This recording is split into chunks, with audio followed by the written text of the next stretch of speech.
Hi there, I'm Dani Henderson, and my guest today, well, you've seen him several times and he's back, everybody. It is George Lewis, the polymath. Hello, darling, how are you? I'm really well, Danny. It's lovely to see your smiley face again. Oh, it's such a good time hanging out with you, mate. It really is. Just the pre-warming up conversation we just had, I'm like, just let's record because there's so much. That's why I introduced you as a polymath. Can you tell our friends what that means, please? Well, I guess it's sort of in the common vernacular. It just means a human who's got a wide-ranging field of interest of knowledge. But it's obviously a Greek word, and it's really the idea of being able to integrate, I think, multiple disciplines. And I do consider myself, yes, I'm an astrologer and a sound healer, and I work with energy and light. But at the end of the day, I hope I lead by example that I'm kind of greedy. I don't want to be one thing. I want to integrate multiple disciplines. I also think that allows us to lean into this new world that we're creating. Yes, it's going local. Yes, it's decentralized, but it's you, the human being, activating your divine frequency. You can be a musician and a painter and a mathematician. It's the Leonardo da Vinci in us. And Leonardo da Vinci, I went to his home many times as a teenager and as a 20-something in France, and then other different museums, obviously, in Italy. And it's about really tuning into, okay, I'm interested in that. I'm going to link that with that.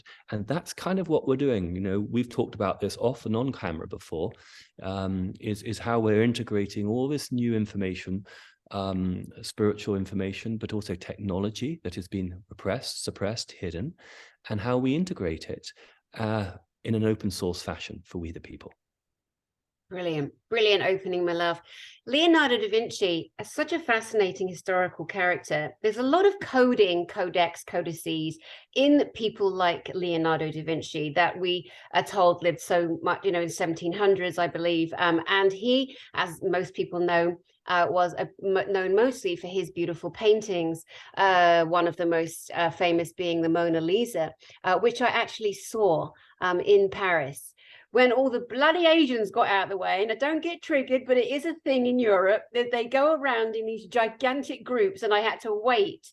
And I finally got a peek, and I cried. I was so moved by it. I was shocked at how small it was, but I was moved by it. I wasn't expecting any kind of feeling. I just wanted to see it, and I saw it. I had a similar feeling in the Galleria in not Rome, in Firenze, in Florence, when I saw, oh my God, the David.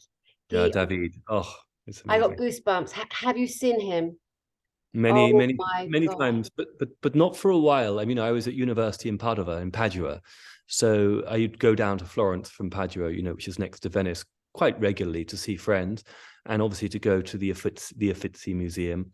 And there's David, and actually the original David is not the one outside. That is a copy, but obviously it's an absolute I replication. know people get tricked as well. This bloody guy in one of those carriages. I took my mother there for a few days, years ago. A guy there was like, "Hey, is it this one? This is a David." I'm like, "No, it bloody isn't." He's standing in the village hall with all the other copies. He goes, you've seen him. You've seen him now. Come on with me. I'm like, "No, mate, bugger off." And we went and found him in the Galleria, and there's nothing. It's breathtaking. His bottom, not being rude. He has a I perfect bottom. do admire a good-looking man in general, but this sculpture it's otherworldly. Isn't it? It's otherworldly.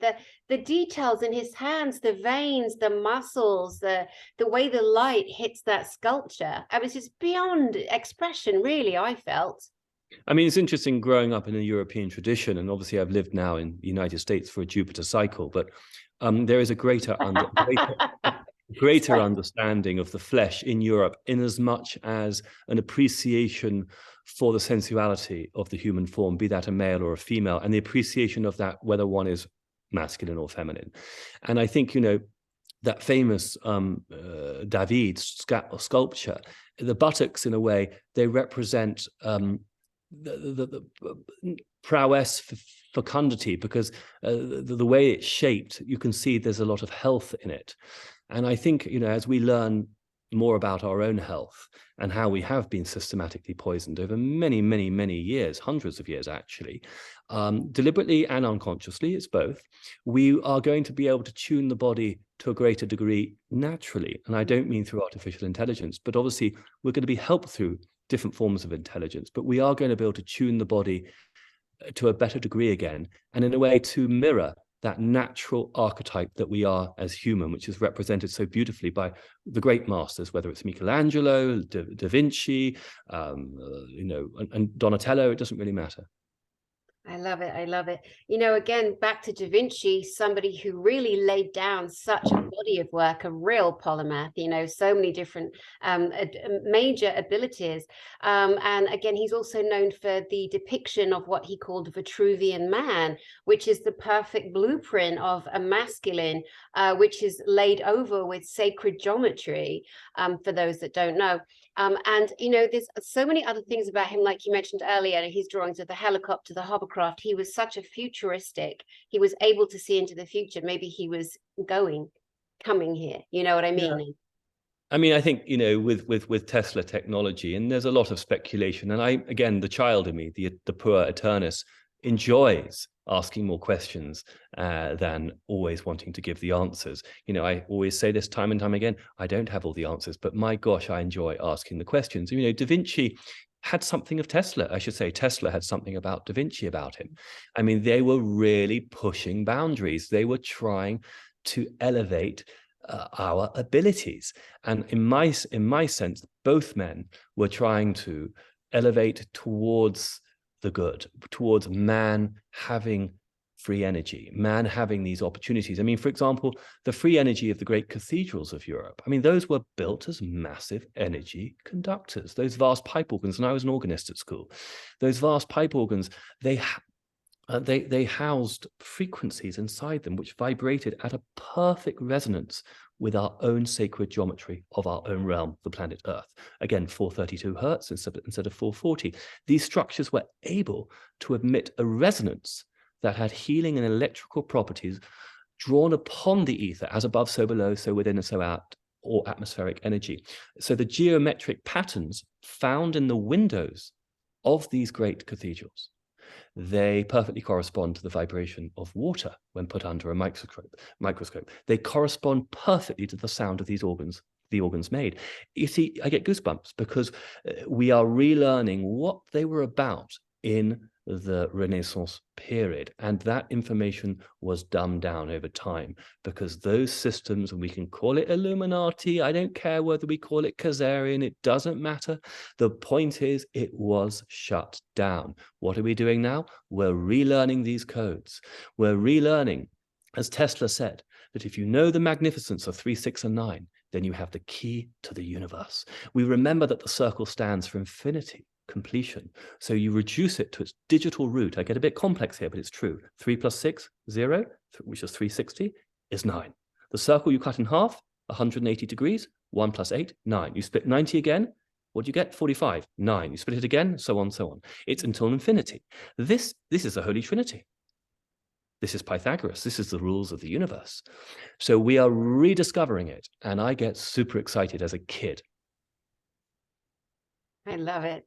I love it. I love it. You're brilliant. I just know that there's a ton of viewers out there right now just swooning, and just your own frequency. When you are excited, you raise in decibels and harmonics, and you emit that, and it's just a joy to be in that kind of reverence, you know, of someone like yourself who is pretty much one of the most humble people I've ever met, which is why we're friends. You know, I guess people could say, well, he went to boarding school. He's a posh boy. You know what I mean? Hated boy. I was bullied. I was bullied. I was treated so badly. I mean, the older boys loved me, but that's for different reasons. I hated boarding school. Georgie.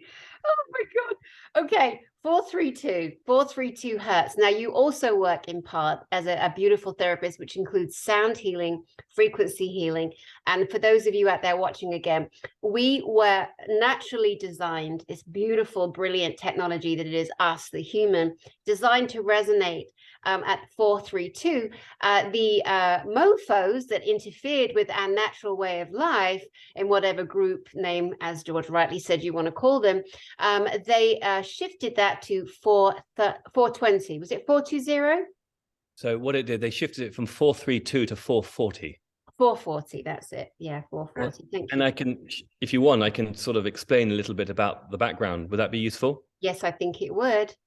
So again, the Royal College of Music in the 1880s, 1890s started to make this shift. It didn't become codified until the 20th century, and the Nazis, of course, really pushed it. And certainly by the 1930s and 1940s, the Western world, the Western Hemisphere, not Russia, of course, had really started to switch to 440. 440 is a distortion. It's a distortion of the field. It's really like listening to static. If you listen to 95.8, which you and I would have grown up with, the Capital Radio, it's like shifting it up to 95.9. You can hear it, but it's like, it's not quite perfect. Now, what does this do? When you shift it from 432, let me explain 432 again. I said the secrets of the universe are 3, 6, and 9. This is Tesla time wave, time travel technology. This is free energy. When you shift it out of 432, 4 plus 3 plus 2 is 9. Okay. And again, 528 is the love frequency. Another hertz, which is really beautiful, adds to 6.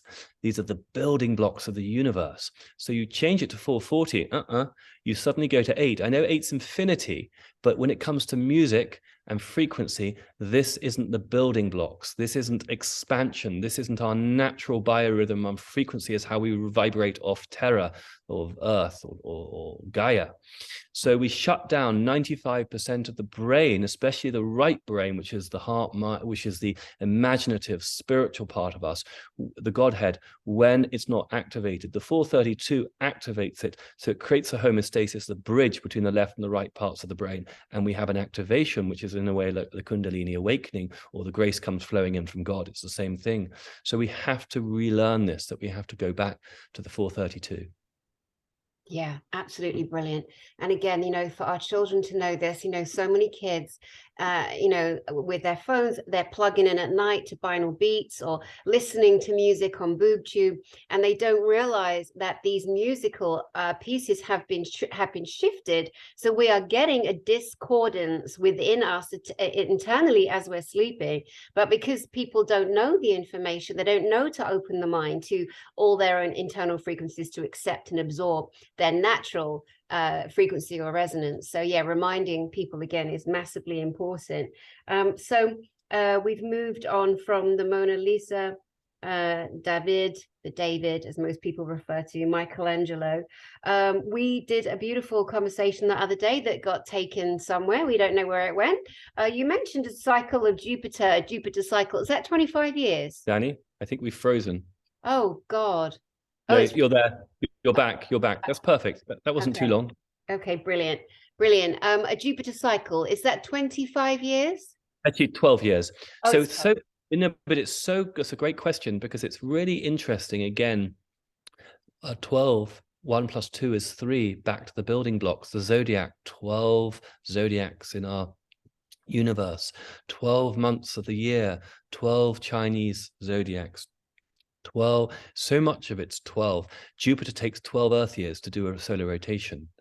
And I think that's just rather magnificent. Jupiter's known as the great benefic. It bestows great blessings upon us, and we must work with the force of Jupiter. I mean, at the end of the day, that leads me down also a little chat you and I have been having off air, which we haven't talked about before, is this whole conversation, and it's a questioning, you see, between who are the Greek gods, who are the Anunnaki, who are the ancient gods, whether they're Hebraic, whether they're Christian, and pre the the Christian Islam. It's very fascinating to go back and ask questions. And with Saturn moving into Pisces, Saturn is structure, Pisces is cosmology, and in particular with Pluto moving into Aquarius, which is in a few weeks' time. Pluto is deep change to do with how we believe, Aquarius.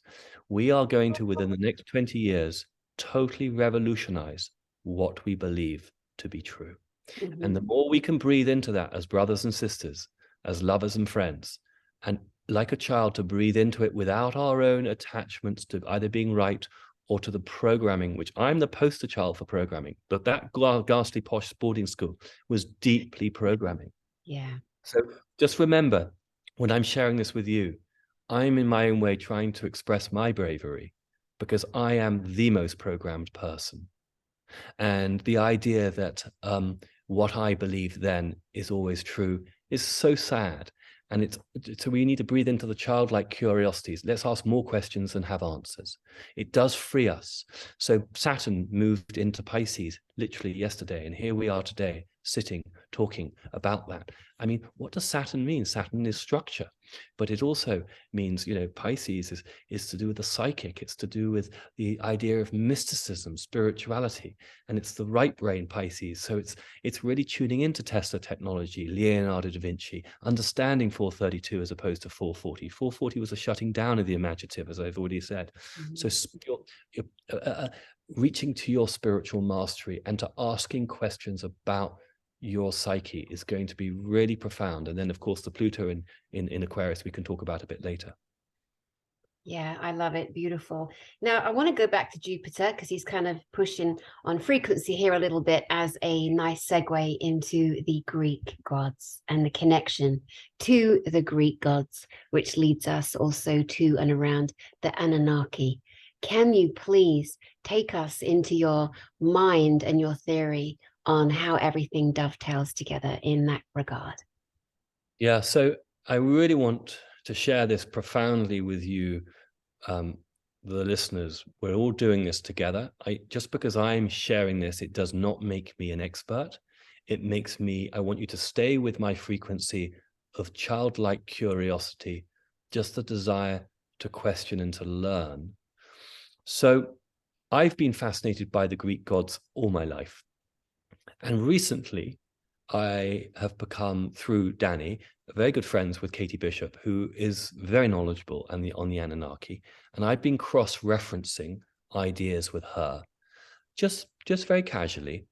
And I'm beginning to put a few things together. So Anu, he had a battle with Alulu, I think, who took over as one of the Anunnaki leaders, fighting over control of Nibiru.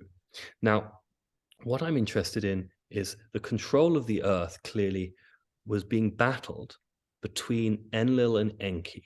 And when I feel here, and of course they don't always line up exactly, but you have Uranus, the sky god, and Uranus is the father of Saturn. And Uranus gets castrated by his son, Saturn, in the myth. Saturn wants control, power, authority, doesn't want freedom. And then what eventually happens is Saturn's son, Jupiter, overthrows his father Saturn. So Jupiter comes in. So Enlil is, yes, he could be Loki, Saturn, he's negative, but Enki is Thor or positive Jupiter. But the point here is he has a Promethean quality, because Enki, what does he do? He kind of steals the fire like Prometheus from heaven, from the gods. He wants to give something to us, we humans. He wants to allow our consciousness to grow according to the myth of the Anunnaki.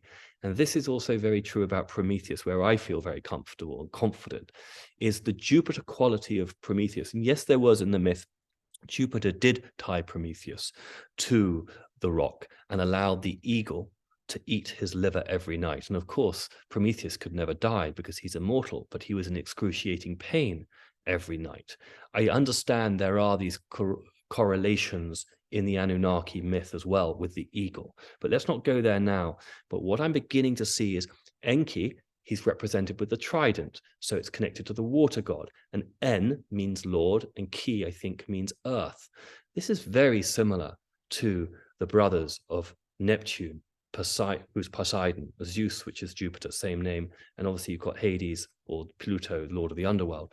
I'm beginning to see some similarities in these myths. Yes, they're told differently because they go through different cultures, and obviously the Anunnaki myth is much older.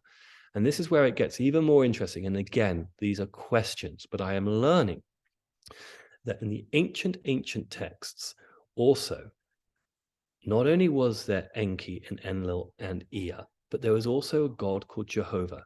And along Jehovah was El, Baal, and Mot, as well as the female goddesses such as Astarte, Asherah, who was the Baal's wife, and Anath. And we're beginning to see some of the old stories being told in a new, different way. But they all have a similarity. Whether it is Jehovah, whether it is Enlil, Enki, or the Greek gods, is these gods do kind of control human beings, and there are these covenants. And it's not the God that we think of today, which is supreme above it, which is really love and consciousness, which is what Da Vinci, in my mind, as a human being, and Tesla were trying to get closer to, bypassing those ones and getting to the source. I find that very fascinating. Again, these are questions, and I look forward to an open source conversation, because for me, that is what the new world is about, us figuring this out together. I can't hear you, Dani. Can you mute? Yeah. There we go. Yeah, as you say, we're going off legend, and legends stories get told and passed down. Do you remember at school there was that game Chinese Whispers? Don't get triggered. It's not racist. It's a kid thing. There was nothing attached to it. So what we would do at school is, let's say that the word was Knickerbocker Glory, which was an ice cream dessert that the Wimpy Bar made up. I used to work in the Wimpy. It's one of my first jobs at 13. Anyway, I digress. So I might say to my friend, let's say there's 5 little girls sitting in a row, and I'd go, Knickerbocker Glory, in her ears, whisper. Then she'd whisper to the next, to the next, to the next. And then the kid at the end might say, no glory, or no knickers, or whatever, but the point was always that the name or the word or the expression was always different. It was always changed. The other thing for us to remember is when we look at ancient Aramaic, when we look at ancient Judaism, when we look at ancient Greek, all the scriptures were also translated, shifted around, and some of the words, like the word mem, meant water, not 40. Some people are like, oh, they were in the desert for 40 years. And others were like, no, they went for water. And just these continual, forever and a day, confusions, messing things up. However, as you discuss the Greek gods and put those pieces together, it allows us, again, the deep thought, the real curiosity, as to how did these stories come about? Why did they come about? What is it in the ancient codes and historical memories that is supposed to be guiding us in 2023? Because I mean, sure as shit, right now, we are less evolved than we were in the times of ancient Egypt, with all the technology, with all of the galactic information that we have that's been covered up. So this journey, this exploration it's great. And to be joyous and to mess around as well, like, the Greeks. I love me a Greek. I know a lot of dirty Greek words. I will not insult the language by saying them, but believe me, I love a good Greek man. And a lot of them, they've got big noses. There was always a prominence with the Greek nose. Like, has he got a big nose? He must be Greek, that's not offensive. I mean, honestly, I'm looking for a husband. I can't believe I just said that. And give me a good Greek, or give me a big Irish man. You know what I mean? Anyway. Oh, I love it. I love it. Oh, dear, I'm blushing. With the Greeks segueing and bringing it in a way to an astrological conversation, which, many of us now are becoming more conversant in the language of astrology, because it really helps unlock part of the puzzle. Pluto is this great planet of transformation. And as we all know, Pluto since 2008 has been moving through the house of Capricorn. So these institutions are being seen for what they are, whether it's the alphabet institutions, the BBC, what's it called, the CDC or CNN. It doesn't matter. They are all basically in a period of collapse, of entropy. Hooray! Exactly. But this is the fun thing, guys, and I'm getting ahead here, but it's kind of my job. Is Pluto is going to move into Aquarius. Aquarius is belief systems. So we're going to be, and Pluto is absolute change in what we believe. So we're being asked to recreate ourselves in an era. So let's get ahead. Let's ask questions.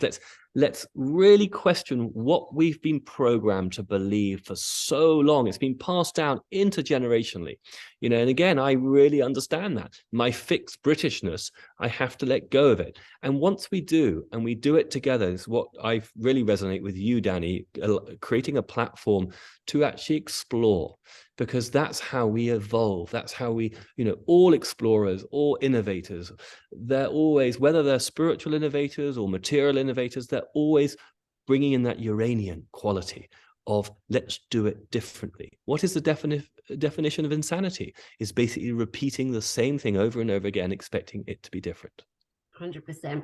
You know, as we're looking and kind of touching on the ancient historics and the ancient ways that things were done, we came to understand the time of ancient Egypt and ancient Greece, that there were Greek and Egyptian mystery schools. You know, a lot of people refer to Plato, Socrates, of course, as bringers of information that were only apparently for the elite, or the chosen, or a group of young boys, young men, who were trained into the priesthood, who would be given inside knowledge to the elixir of life, the truth of the pineal gland, the truth of the magic of metaphysics that each individual human on this planet has full access to.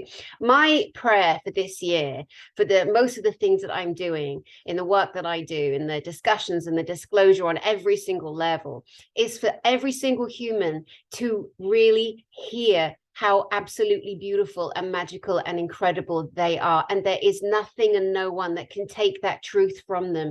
This technology, this human body is beyond, beyond, beyond. Why do you think we've had so many elements and species trying to take us over? Because they want this, but they're not going to get this because we're not giving it.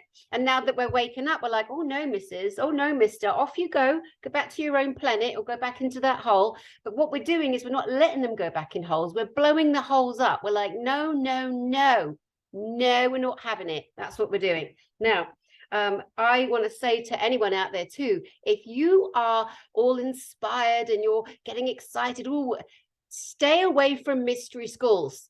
Okay, because that information should not be mysterious. Okay, we all should have access to every bloody thing.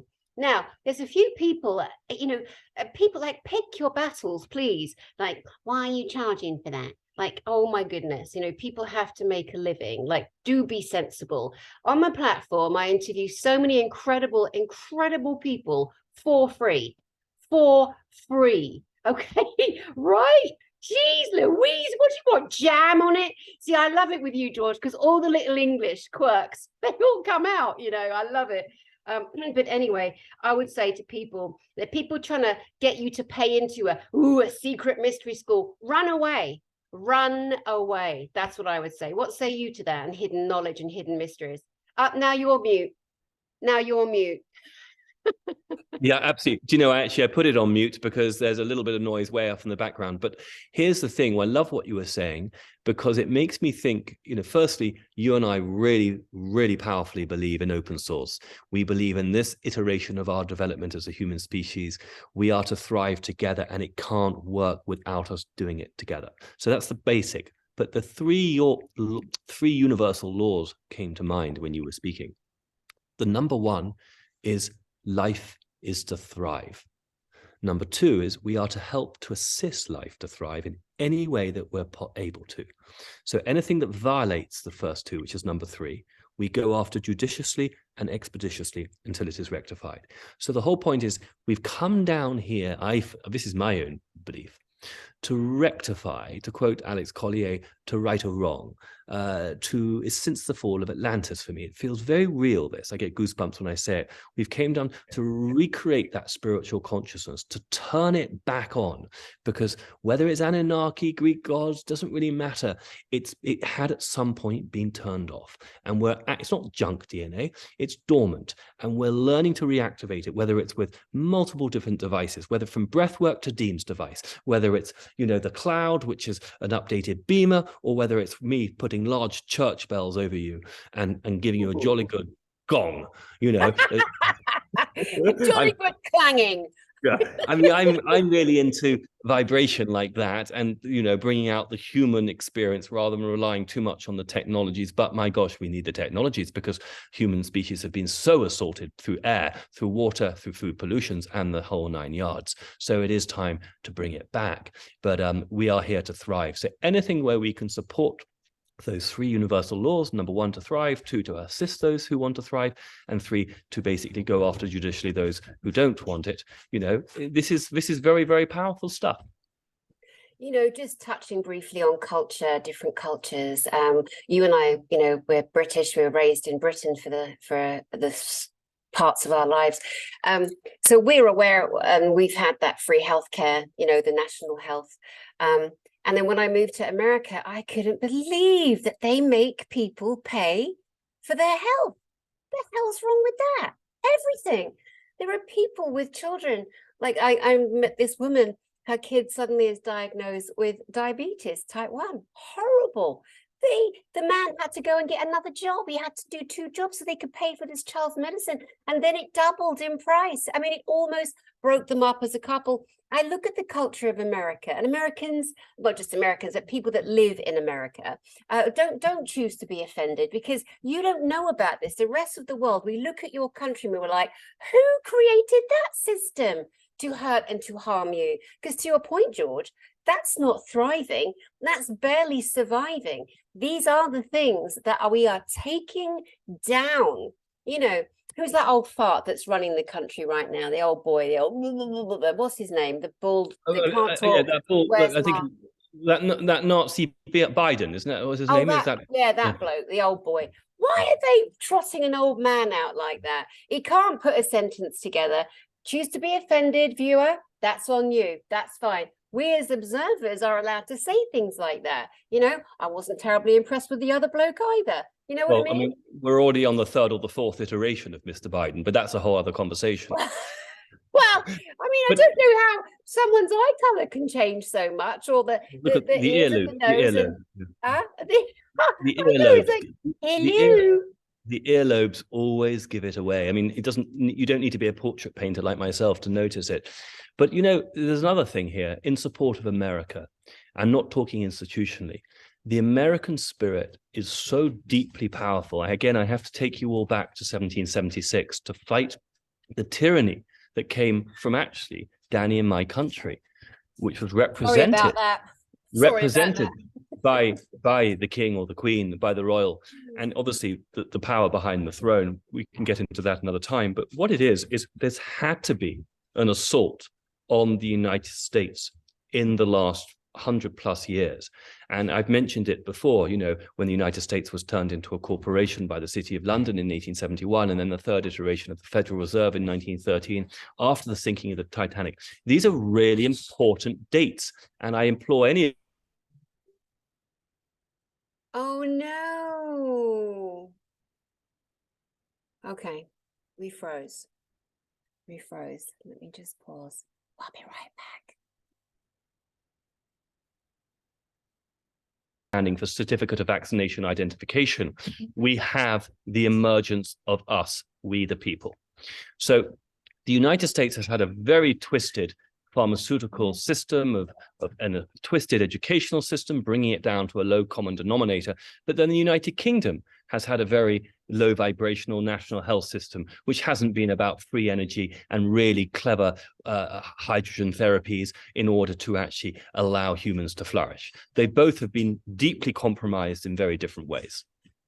I think as well, what I've noticed and what I believe, and of course, we have lots of people who on the inside, let's say, for want of a better expression. So in America, you got the Rockefellers, reptilians, Rockefellers, and you got the Rothschilds in England. I think they're even more terrible, dreadful, the things they've done. Well, I mean, it's, pound for pound, probably the same. The horrific, horrendous, consistent abuse of humanity. And the biggest thing is turning all of us against each other, divide and conquer. Now, these falls in the families behind them and above them, where everyone's doing deals. They're only doing deals for themselves, and that's how it's been working. It's the top boys club. I mean, there's women in there too, if you want to call them women. But it's all about the power grab, the land grab, the whatever. There are so many things wrong. I remember going to Kauai over 20 years ago, the Hawaiian island of Kauai. And I remember going out on a catamaran, and that catamaran over 20 years ago, the blokes that were running it used to go around the chip shops, the fish shops, and strain the oil that they'd cooked the fish in all day and bung it in the engine on the catamaran and pop off. Bob's your uncle, Fanny's your aunt, off we go. You know, it's just, it costs nothing. It costs 2 pence, you know, to a couple of, you know, oh my God.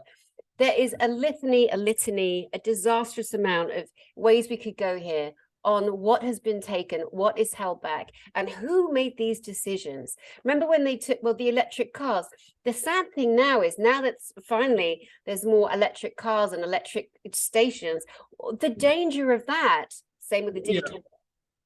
Yeah, absolutely. I mean, I just wanted to jump in and say, you see, here's part of the brainwashing, is people don't understand, especially in England. I mean, people get upset and angry with me when I try and explain to them about electrical cars.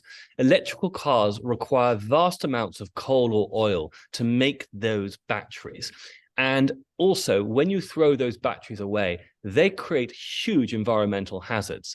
There is something else called free energy, and it's connected to understanding hydrogen. And it's all connected to water. And real Tesla technology, Nikola Tesla, was absolutely the opposite of Edison. And Nikola Tesla really did create free energy, and he was shut down. So if we're going to be really environmental, if we're going to be really Tesla, you know, and this is where Elon Musk has got to step up his game too, which maybe he will, maybe he won't. And obviously, who is Elon Musk today? Who was he? That's a whole other conversation. The point is, it's got to be about free energy. It's got, because it's available. It's got to be about actually understanding hydrogen. So in a way, the wind power, and then all the birds fly into those wind power turbines. Solar power is good in a way, but you know, for local people, but it's not going to solve the earth. The real issue is hydrogen, and that's really where we need to go, and that's still being kept hidden under wraps. There's so much there, my God. The talk of the lithium batteries, which is what largely runs the electric cars. But people, again, as they get so excited, oh, it's the future. No, it's not. What's going to happen, or what was planned to happen, was get everybody in an electric car, you know, get everybody's digital banking. Turn it off. Yep. Right? Turn it off, switch it off. That grid is coming down. Now, a really close friend of mine, who is an on and off planet, let's say traveler, forward and past and current, he's told me that one of the things that will happen is that the grid will all go down across the world, all comms, all telecoms from geostationary orbit here, just above the Earth's atmosphere, where all the telecoms are placed, all the broadcast telecoms are placed, military and you know, corporate. And then there will be an absolute mass landing, a mass landing of all craft, all species from everywhere. And then that way, you know, like the beautiful beings from Sirius will land in the African parts, and, you know, just I always feel they get so left out. But, you know, and there's no humor in this. It's just a straightforward kind of drop of information. And something like that really makes sense. So there could be no manipulation. There could be no using a phone and making something up, because everybody will have their own experience of what that looks like without being flung into fear. And things like that are on our path. Things like that are happening. Things like that are coming into being. Now, you mentioned Nikola Tesla, my boyfriend. This book, honestly, this is one of the greatest books I have ever read in my whole life, and it's called My Inventions. It is a little tiny book, and I read it just so often. I mean, I'm always dipping in it. It is his hand written, beautiful, beautiful expressions, and it talks about him as a kid, his brother dying on a beautiful Arabian horse that was a gift to the family, his brother, his mother, his father, they were a genius too. And then it goes through his life, and it gets into the mind of how he thought. And he wrote these articles for a magazine called The Experiencer for the young men of that time who were coming into electronics and mechanical engineering, etc. And I really recommend that book, because everyone who's interested in current technology on our planet has come to understand it's magnets, it's light, it's piezoelectricity, it is crystals, and hydrogen, water, etc. These are the components that are going to give us all of the healing technology that we're all looking for. I mean, we already have it all inside of us, but people don't want to hear that. They don't want to hear they can actually be present in their own internal healing. And again, that's down to brainwashing too. Look at the authority outside, look at the hospitals, etc. I mean, we could go 10 different ways here, but I just wanted to say to people, this book was like, I don't know, $5 on Amazon, you know, Amazon the monopolizer. My Inventions, the autobiography of Nikola Tesla. Welcome, you are welcome. Mute. You're mute. Thank you. It's very exciting with regard to Nikola Tesla. And of course, he was very good friends with John Trump, who's the uncle of Donald Trump, which I always find rather fascinating. Yeah. So, I mean, there's so many ways I could respond. I mean, I think back to the Pluto, in a way, in Aquarius, just to give a little bit more insights into what that might mean for us. You know, a lot of what is hidden, Pluto, is going to be revealed. Understanding our own galactic history and his story, history, our story, and that really coming out. And that's also something which you feel very, very much part of that is trying to bring out the conversation. None of us know 100%. And I think that's what's exciting. But the nature of our reality is up for grabs. It's up for conversation. What is a hologram? You know, how do we form our own reality? I mean, even learning, you know, as I've been delving into water, that nothing is really solid on a molecular level. We're all water, and all the healing comes from water. I mean, I'm actually in a friend's house. We've been exploring with water. She's been doing these experiments, and actually we've tested that water, I could get electric shock from actually touching the water, literally. And that is a supercharged water, because of course it's the conductor, we know that. But now to start to play like a child with it, and then to put it, and also you have to learn and study the chemistry of how much you put with normal water, because obviously if you start to drink too much of it, it's going to detox you too quickly and you will get sick. Again, this is part of the compassionate healer in all of us, is we're going to have to journey through this together as a species, as a collective. And that's where I feel really exciting as I share open source and its feedback. This is biofeedback in real time. And this is part of the Pluto in Aquarius thing. And the last time Pluto was in Aquarius was literally, you know, the beginning of the Republic. The Republic had been born in 1776, and it goes in to the age of Aquarius. Look at this lovely dog. Dani, so darling. Oh, lovely. She's so lovely. She's a Rhodesian Ridgeback. Oh, I love that. It's so special for me. Very, very humbling. There are 3 of them in this household, and they are so powerful. And they teach me so much. I'll give you an example, because I'm quite heady, and I can be quite move quite fast, you know, quite like Mercury. And the dogs keep me very grounded, because if I move too fast in their house, they don't like it. So when I calm down, and and then they come and give me lots of licks. And these are formidable dogs. These are Rhodesian Ridgebacks. They're the only dogs that can kill a lion. You know, so one wants to be on good behavior, but they're adorable. One does not mess with a Ridgeback, definitely. No, they will handle you, they will show you who is dominant, and and that's lovely. Like you say, keeping grounded, I love that. And they're so beautiful. They are so beautiful. Somebody in my family has a Ridgeback, a Rhodesian Ridgeback mixed with a Hungarian Vizsla. What a beautiful mix. What a beautiful mix. Yeah, you have to send me a photograph of that, because I can't quite visualize that. Oh my God.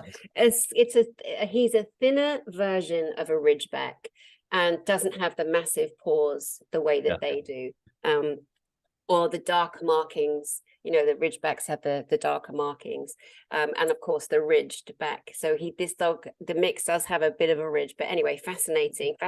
And while we're on the subject of dogs, all dogs did not come from the wolf, people. Okay, it's a lie. Okay, a little Russian lapdog did not come from a wolf. A greyhound may have some DNA mixing, matching. A Great Dane. Stop it. These are things, again, myths and nonsense. But it's also interesting when you say that, my brain, the child brain in me suddenly goes, well, we didn't just come from monkeys either. Sorry, Darwin. No, of no, course, no. Exactly. Bloody didn't. But, you know, naughty Darwin. We are really, really opening up. You see, this is the Pluto in Aquarius at this level of our consciousness, because let's go back a Pluto cycle ago, you know, when the First Republic was being birthed against the tyranny of Great Britain. The population didn't have technology to communicate with each other. It was taken, you know, 3 or 4 weeks for a message to get from the east to the west coast of the United States at the quickest, you know, maybe longer. And so information was much slower to transmute. Now, this is a blessing of AI. We've got to also be grateful for the blessing, not just the curse. And that is, we can share, as we're doing now in real time, and get the messages across. Once we get to understanding that we've been programmed and we've been MK Ultra'd, all of us, me included. So the Pluto in Aquarius is that reevaluation of who we are as a species and questioning our programmed situation. Because if you go back 2 Pluto cycles ago, you have the 95 Theses put up in Wittenberg by Luther. And that was the beginning of the Protestant Reformation. And of course, what happened each time when Pluto went into Aquarius, there was a great opportunity for change, but humankind wasn't able to do it. The dark system came back in nefariously or cleverly in its own way. This is such a unique opportunity for our level of consciousness to go to a level that it hasn't been since before the flood. And I just know that in my bones.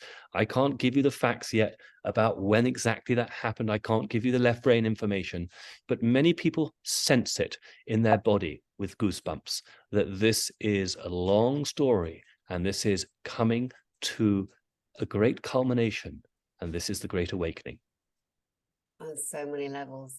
One of the last times that in his history that there was going to be a collective up-leveling and ascension was the time in ancient Egypt with Queen Nefertiti and her husband Akhenaten.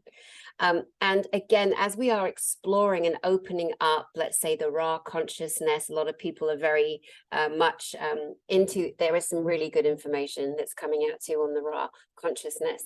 Chris O'Connor, our friend, is somebody who I keep banging on about him all the time. I think everybody should go and watch his latest interview with Dr. Michael Salla. Chris O'Connor, I was bragging over 18 months ago. I'm like, you wait, you lot, you just wait until Chris O'Connor steps out and brings it. Oh my God. So that he's so fascinating. The subjects that he can speak to, because he's had so many experiences in real life, in real time, are amazing.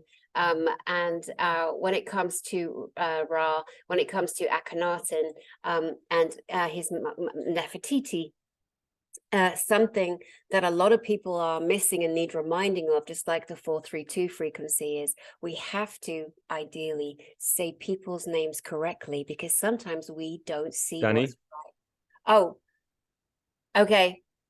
Well, I think I'm still recording my end. Let me just put you on pause again. Perfect.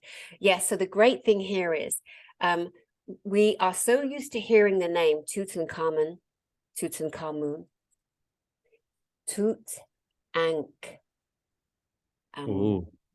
right there. Tutankhamun. This reminds me of the Ankh, the Deems. That is I think of the Deems very much as a modern Ankh. You know, it's this. I'm just thinking. You just made me think of something, because, you know, 2.5, 3 years ago, I wrote this book called The Boy and the Boy King, about this boy called Arthur who travels back in time to visit with King Tut, or Tutankhamun, and I've always sensed, you know, just in my heart, that, you know, we haven't been told the real story, and those were powerful energy systems, those pyramids, for healing on a massive city and state level. And here we are, you're explaining Tutankhamun and Nefertiti and the different religion, because in a way it was trying to bring this knowledge back to the people, wasn't it? Yes. Yes. Now I know, and you know, I'm not going to drop names here because not everybody, you know, there is Akhenaten, who was the father of Tutankhamun, and look at the Amun on the end. And our friend Trevor Grassi has another. When I mentioned to him Tutankhamun, he said, actually, I think we should add in the other part of Akhenaten's name, because that was taken from Tutankhamun. Anyway, they're back. There is two people who are physically embodying the soul. Oh my God, I just had a massive bang. Who are embodying the soul of Akhenaten and Nefertiti. And if they choose to step forward, wonderful. But they're certainly not seeking fame nor fortune. And again, it's exciting getting old ancient information back that's not going to be held. It's going to be dropped and delivered, however it's dropped and delivered. And then we, the people, get to discern. But yeah, saying names, because names hold a vibration. A vibration is a harmonic frequency, a sound. How were the pyramids made? How did they get those gigantic sarcophagi?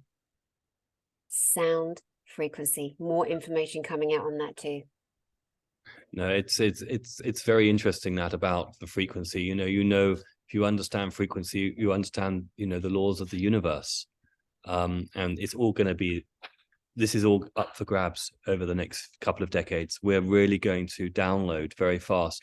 And I think, as you say, people are going to come in, souls are going to come in and not wanting to have fame or fortune. They're going to come in because that's their soul contract to reveal, to share as way showers.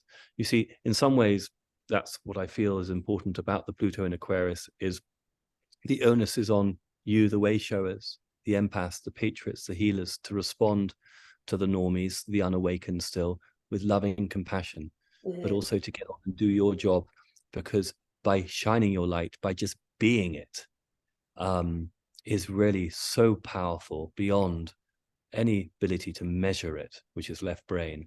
And the knock-on effects are interdimensional. Change is coming, endings and beginnings. Yeah, totally. And the technology, you were talking earlier about the cathedrals, and we were, you know, the cathedrals were built to certain frequencies, certain harmonic. And then what people will notice is, well, number one, the Saxon churches across Britain, let's say, the ancient Viking Saxon churches, without exception, the major Saxon churches are built over the top of the Druid or pagan temples, because that is where the ley lines are most, the ley lines crossed, or the Michael and Mary lines, as they're sometimes called.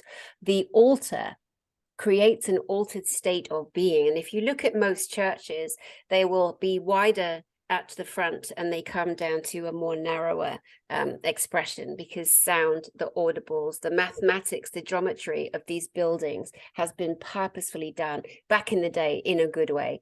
I'm not saying taking a sacred temple or a blessed ground was the best thing to do, but again, as we explore the ancient technology in the now, and then we're also going to be noticing more about red granite, the conductor of red granite, and how sound abounds and frequencies shift and rise around these stones, granites. You know, it's just things for people to think about, things for people to go and explore, you know, because it's way too much to think of it all at the same time. And like, this conversation has gone 15 different big subjects, but that, you know, for you and I as two ADD people,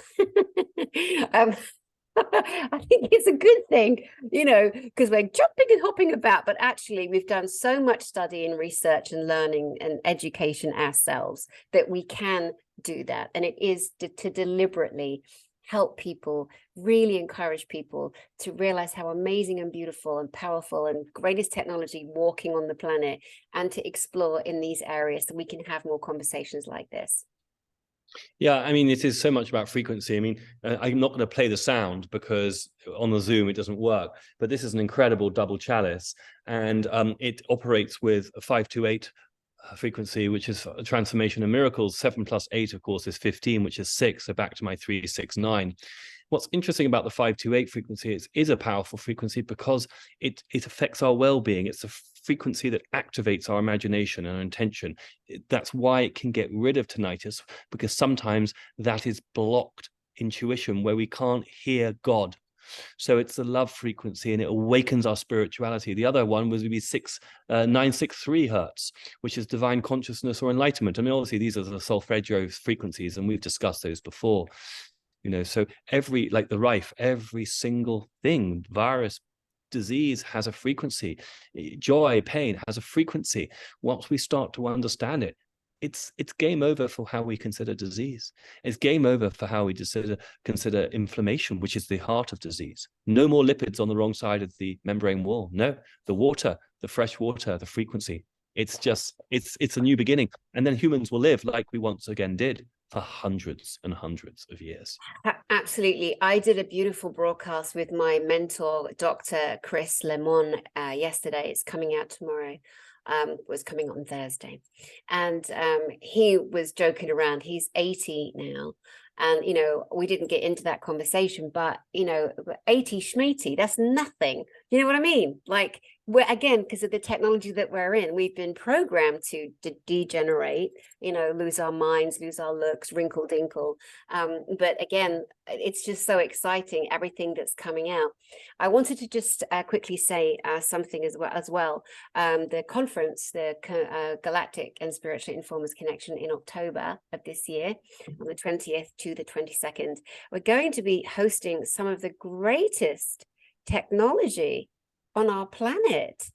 And George, you are really helping and supporting, along with our beautiful girl, Dr. Christiane Northrup, in bringing vendors to my attention who have the highest integrity and materials.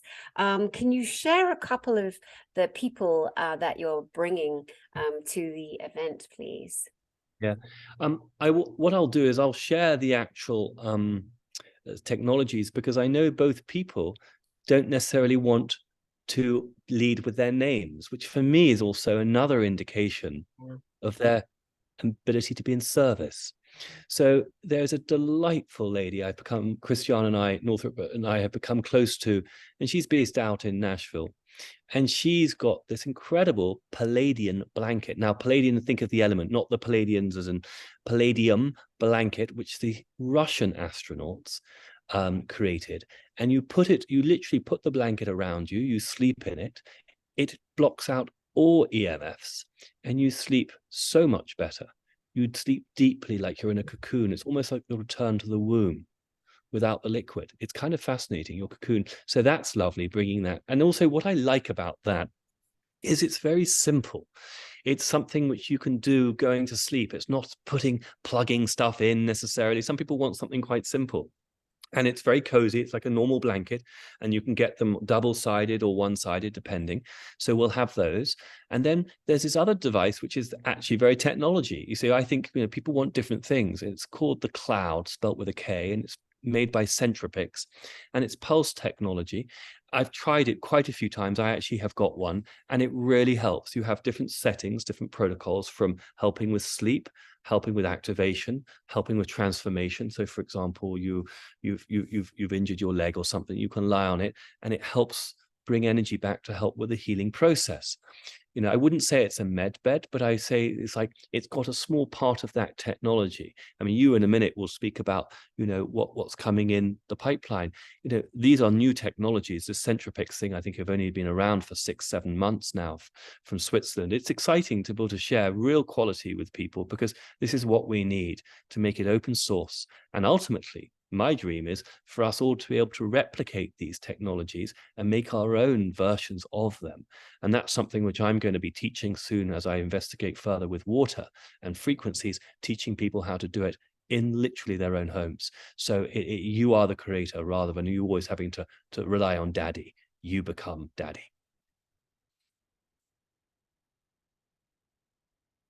I think you're on mute. Yeah. I said, I love it. We all want to become daddy. Right. So yes, the technology that's coming, again, to remind people of how much has been taken from us, what you're seeing in today's time of March 2023 is ancient technology that's being remembered or recognized. And for example, let's look at the deems that Chris O'Connor brought back from upstairs from space technology that the military, the Earth militaries, everyone uses, and is in full awareness of what it can do, but doesn't want it to be across the planet. Well, too bad, so sad.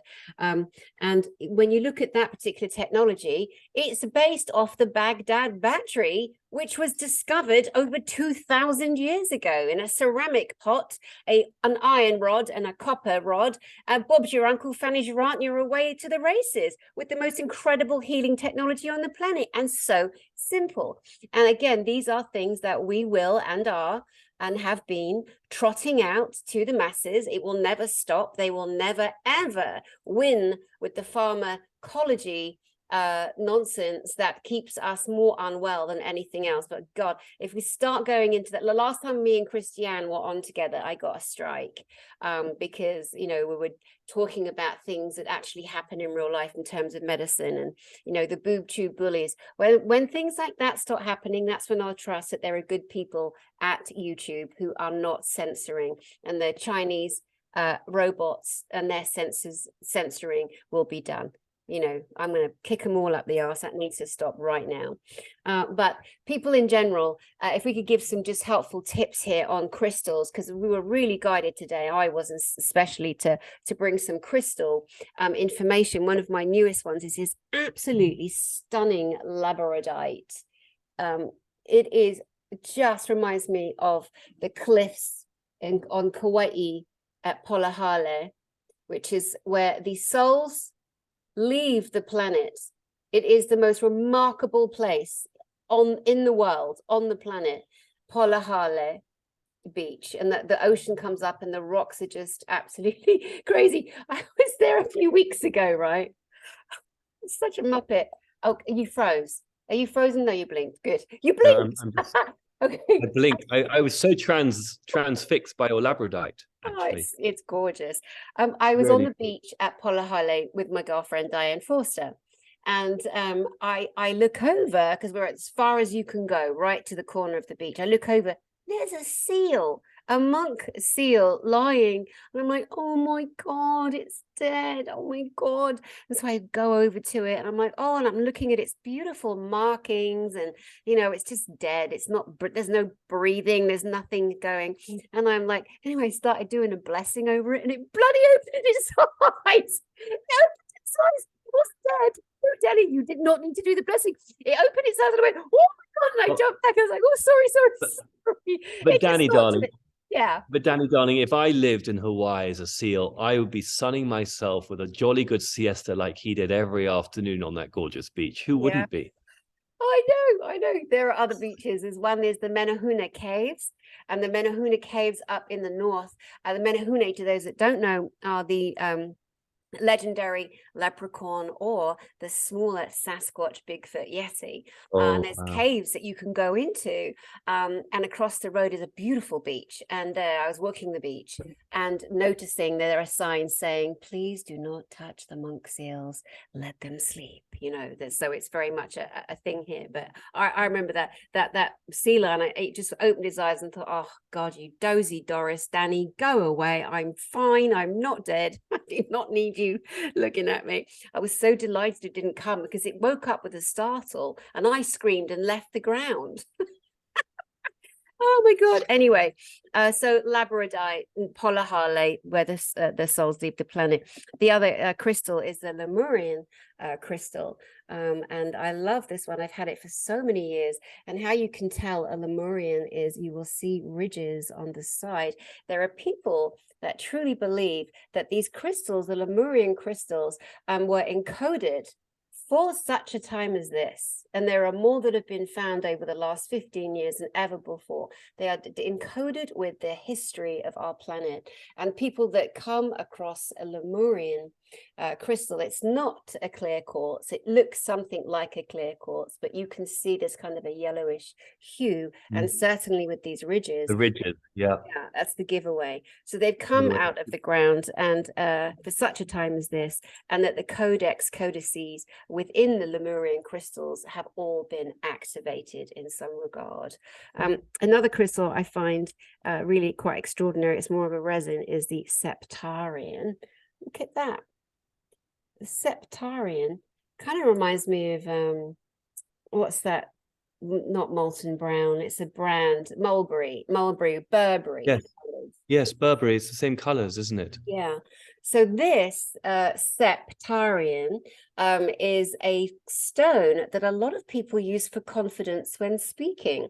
So those of you out there who are nervous about public speaking might want to get yourself some septarian. It's the talking stone. I also have a not hermaphrodite, oh my goodness, Holika diamond, some of the hardest diamonds in terms of crystal on the planet. Really extraordinary, again, massively all being activated. My Deems device has actually Hermica diamond in it, and this is more powerful than the first one I had. And at the moment I'm using it with the lapis lazuli or lapis lazuli. And again, if we go back to the history of some of the areas we've been discussing today, the ancient technology, the ancient Egyptians, as you know, the beautiful lapis lazuli or lapis lazuli, as us Brits call it. If you look at this stone, you will see glistenings of gold within it. It's like looking at my background. It's like looking into the universe. But this is known as the stone of truth in ancient Egypt. And it also represents the throat chakra, the royal blue. And there are many people who've believed from ancient times that lapis lazuli or lapis lazuli is the stone of truth. And the Egyptians revered it so much. Is it Afghanistan where most of the lapis most of it comes from Afghanistan and northern Persia. I mean, it was very expensive in the medieval period because it created this specific blue which painters used, and it's a unique type of blue. It's between cobalt and marine blue. It's just unique, and it's obviously lapis lazuli, and I love it because it does activate the throat chakra to speak truth. Yeah. You know, so I'd love to learn what the actual frequency of each of these stones is and start to test if there's anyone in the community here who would be interested in exploring the different frequencies of these, because once we codify them, and I'm sure people have already, but it's not open source yet, and then we can really start to activate these stones in a way that hasn't been activated since really pre-Egyptian. Yeah, I mean, and I just really encourage people. I know there was such a trend for crystals, and you're a bit of a nutter or a bit of an airy fairy if you, and I cannot stand the word woohoo. I cannot stand it. It's such an insult into the technology of the ancients for us in the modern day. When that program of everything being called woohoo or airy fairy or too spiritual, it was designed to make us feel stupid and to not look at what's right in front of us. I mean, it's no different from the term conspiracy theory, to shut the conversation down. I mean, one's really, as you're saying, Dani, you've got to understand the concept of inversion. Once you understand the black magicians in their need to invert everything, then you can begin to understand the woo-woo shuts down the right brain. So we're not activated. The crystal's dead. And we're dead because we have the crystal in the pineal gland and it's not activated. We have to decalcify it, obviously. We have to this is why the water's important, the food's important, the fresh air again, and clearing. Know how to activate these crystals. And I hope they come forth more and more over the coming weeks and years. Yeah, as they will. So people, don't throw your crystals away. Keep hold of them because they're going to come and cleanse them. Cleanse them in the sun and then bathe them in the moon. And of course, we've just had a Virgo moon. So if you had bathed it in the Virgo moon, you would then be downloading codes of Virgo qualities, of the archetype of the nurse, perfection, sorting, collating, organization, where the following month will be the Libra moon. So it'll be more relational, or pertain more to Venus. It will more be about feelings of the heart and how we connect to each other on a personal level. So that's where we have to marry the stones with the astrological archetypes that are coming down each calendrical or zodiac month. Beautiful. In terms of the astronomy and astrology that's happening right in front of us, could you help us end this conversation with a look at what is happening astrologically and how we can support the people that will see this broadcast? You're muted, darling. The two big things this month, so Saturn moved into Pisces literally yesterday, so it's actually a very, very cool time to contemplate on what that means. Saturn going into Pisces. I mean, it means many things. I mean, I said before, Saturn is structure, Pisces is water. So literally we're discovering structured water. So I sense we're going to be relearning the rules of water. Sometimes astrology is really literal. So we're going to remember, for example, that explosion water, which has an exothermic reaction because it releases energy, is going to actually totally transform who we are once we start to understand that we're drinking really powerful structured water. So you need to be drinking it from a well or an aquifer, and then you need to be putting it through certain water systems, and your immune system is going to be ultimately restored to its natural divine center once you start having the right water supply coming through you. And this is true for all of us on this planet. You know, one could even argue that the actual water supplies deep down need some purification as well, because they haven't been activated for a long, long time. And that's why going to the ley lines, I was in the pyramids the other day of northern Georgia, that's for another conversation, but it's like, wow, there are these ley lines all over the world, and we're all going to rediscover them. So Saturn in Pisces is kind of that, understanding the cosmic connection that we have on this planet. I would also say, I mean, it's definitely tied to crystal information. Consciousness affects matter, consciousness affects structure. Again, back to the water. I would say Saturn in Pisces is also about understanding, putting roots down in the quantum field, same thing. It also could mean psychic attacks if you're not prepared for it. There could be a limitation by the dark magicians in the short term to try and limit our spiritual growth. There's always a polarity in this realm. We've got to understand that. The more we ascend, we're going to more visually see the darkness. And this is going to help the New Age movement, which has been living in cloud cuckoo land, and it's part of the programming. It is okay, but it is what it is. So we alchemize the darkness, we witness it, we shine a spotlight on it. We don't run away from the fact that children are underground and have been tortured. No, we shine a spotlight on it, and we allow those people to bring it to justice. Saturn in Pisces is very much about us coming into our own spiritual power. Now, Pluto in Aquarius, this is really a big one, because this is a big generational thing. Pluto hasn't moved into Aquarius, as I said earlier, until the beginning of the First Republic of the United States. Pluto is transformation. Pluto is those very deep principles of elemental power, its depth, its intensity, it's instinctual. It's also libidinal, and it's very aggressive. It's regenerative. It's volcanic. It's cathartic. Think of Hades. It goes deep into the underground to bring something new up, to alchemize it. It's going into Aquarius, which is to do with belief systems. So we're going to really, really have total revolution between now and 2042, when it leaves Aquarius, of what we believe. Our scriptures, our whole history is going to be rewritten. It's going to be re-articulated, reappointed. We're going to join the galactic family. This is an exciting time to be alive. So I'm just going to leave it at that. Those are the big ones for today. That's so beautiful. Thank you so much. It brings so much light to each person watching this as well, and mapping out what's been going on with them, you know, as we're moving through this time of ascension. I just wanted to do a quick recap here, because it was so great to bring the Greek gods in with the Anunnaki and match different stories, different legends for people. We brought in information about the cathedrals, about the mathematics of sacred geometry, the altered state of being, the deliberate, purposeful shapes of things. We could have gone into Rome and London and Paris and Washington, D.C. too, but another conversation. We will cover that. We talked about Da Vinci, Tesla, and great people like that. You mentioned several times the Hertz. 432 Hertz, the naturals, bodies, rhythm that we are encouraging people to return to, and be careful what you listen to, what your kids listen to, because there's an absolute discord in resonance, purposefully programming people out of their membrane, their ability to suffragio, have the, all the expressions that you so beautifully present to us. Now, can people get hold of you for private sessions?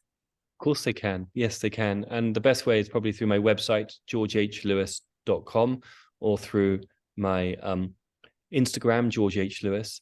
And then if you do want to message me to join my private Telegram channel, for those a little bit more initiated, that's available, but that's only through private invitation. So you have to contact me personally through my website or through my Instagram.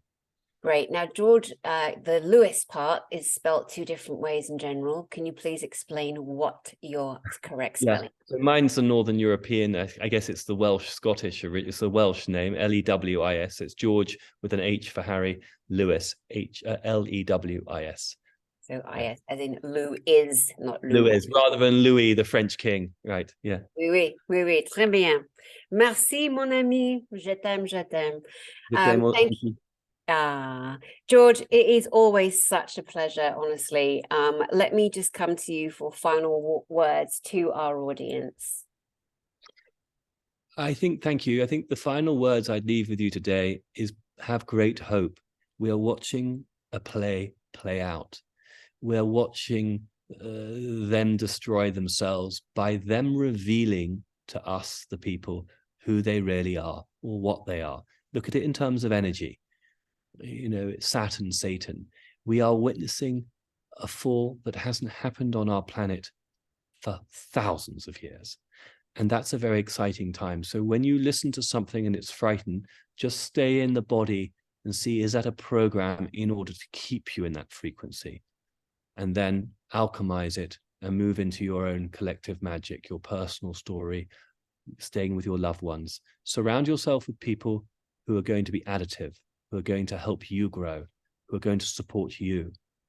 Okay, and we're all doing it together. Most of all, we do it together, and we're a community. And that's what I love about you, Dani. On many levels, you create this amazing community. And come to the Galactic Conference, because that's going to be the big one.